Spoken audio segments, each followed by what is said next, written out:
Hello everyone, hope you're doing well, taking good care of yourself and staying home as much possible.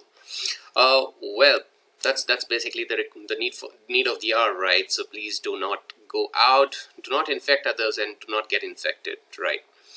All right. So what I'm going to be showing you today is basically it's a program, it's a computer program written in Python, uses an algorithm called YOLO. It detects people, object, and anything at all using computer vision. So it's an object detection program that basically picks up the frames of a video and then learns frame by frame what's the content of that video, and then detects the object from a predefined data set, right?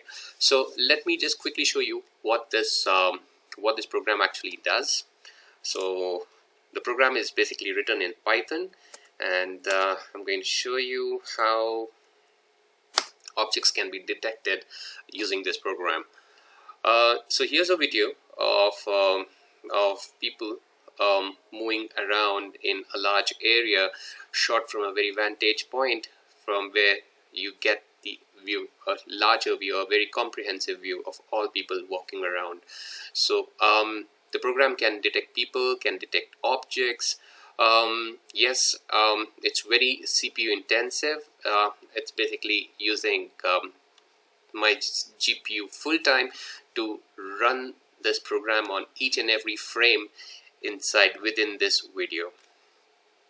Right. So where can this be applied? The question comes, where can you use this? What can you do with this? If you can detect people, that's great, but how do you use this? Now I'm going to be showing you how we can actually run programs to detect the distances, the Euclidean distances between these people, and find out where the violations are happening.